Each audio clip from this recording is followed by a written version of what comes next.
Great to see all of you here this morning as we begin our great fast. I have a theory that if you fast from certain kinds of food like meat or dairy, or if you decide to give up something else for Lent, like chocolate or music, you will not die immediately. I'm not sure if this theory is accurate, so I'm going to need your help.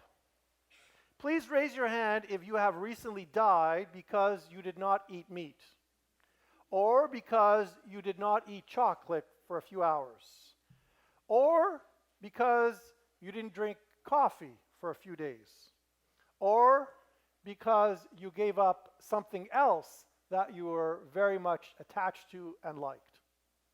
Well, even if you happen to have died because you gave up some of these things, the fact that you are alive and now are here is a miracle and a testament to the importance of fasting. Fasting is definitely difficult because it goes against a lifestyle of excess that now we consider to be very normal. We want bigger cars, more clothes, more expensive food, and more of absolutely everything around us. So why bother taking time to eat or to want less? That seems to go completely against everything that we are surrounded with. In fact, it would be very honest of you to say fasting does not make any sense. Let me read from the following piece called The Paradox of Our Time. The paradox of our time in history is that we have taller buildings but shorter tempers, wider freeways but narrower viewpoints. We spend more but have less. We buy more but enjoy less. We have bigger houses but smaller families, more conveniences but less time. We have more degrees but less sense, more knowledge but less judgment, more experts yet many more problems, more medicine but less wellness. Therefore, this time of preparation for Easter is so important to help us better appreciate the things we have and to help us realize that less is very often much more. Yes, it is inconvenient to give up something for Lent, but today's readings help us to put our Lenten sacrifices in perspective. Today's first reading from the letter to the Hebrews speaks about faith in a way that is very concrete. We sometimes think that faith is only something we feel. We should feel the joy of our faith, but more than just a feeling, it is something we choose, and faith is something we live in a very real and practical way. Today's epistle speaks of the faith of Moses, Rahab, Gideon, Barak, Samson, Jephthah, David, Samuel, the prophets, and others. Your homework for tonight is to look all those up and to see why each of them are very important. We can look at the difficulty of their lives if we have a hard time giving something up for 40 days, praying more, or helping others.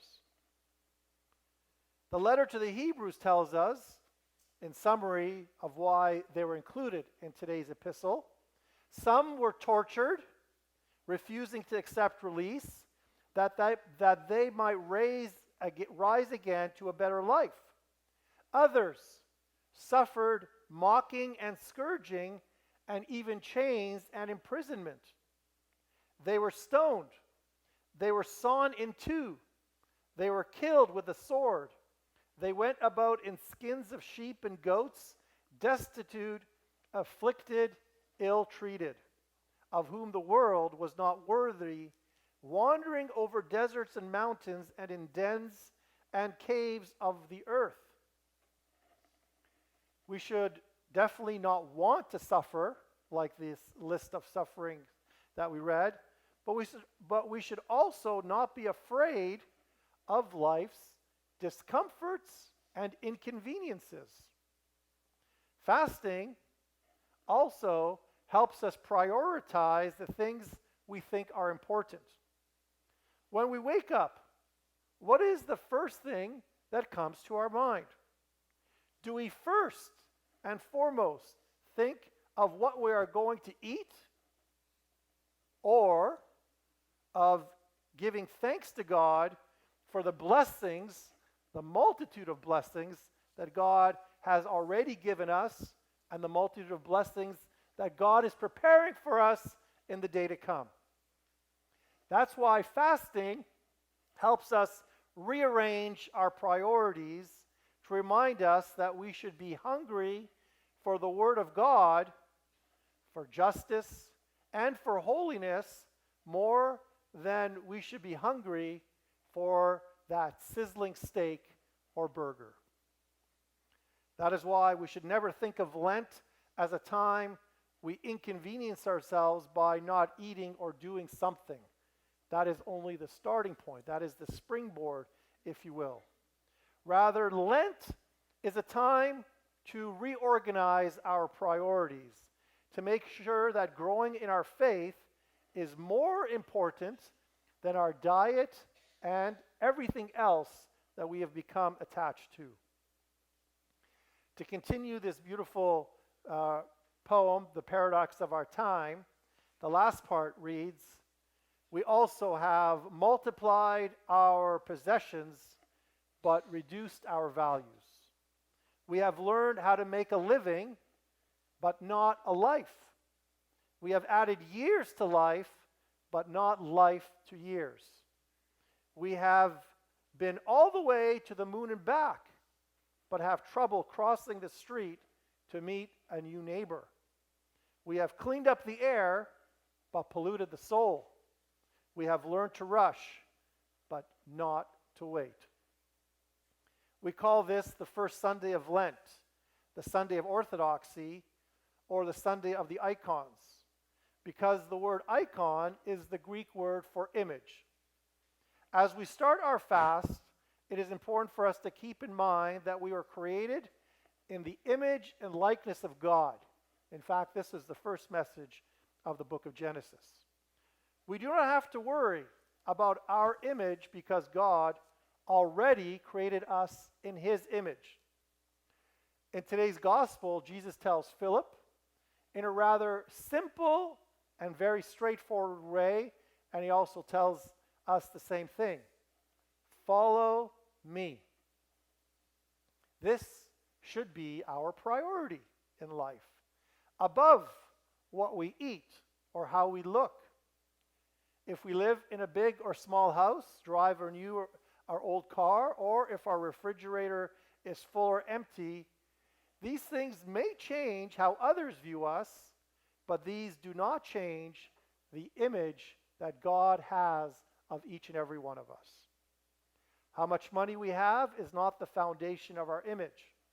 Rather, our true image is whether we choose every day to follow Jesus, whether we choose the life of virtue, whether we put priorities in our life for those who are more important and the things that are most important in our life. Fasting may seem difficult, but when we fast with this spirit of wanting to become more faithful followers of Jesus, we will experience great rewards. We will not see fast as a burden, as an obstacle, as some sort of trouble, but as a way to liberate us from the things that are really not important, to help us focus on the things that are. The irony is that we fear we might die if we give up something for Lent. But if we do not have self-control, if we do not pray, if we do not forgive, if we do not reach out to the poor and the needy, we have to ask ourselves, are we really living? That is why we fast. We want to become less attached to what is passing and less important, and more attached to a fuller life with God and a fuller and more personal and real human life with each other.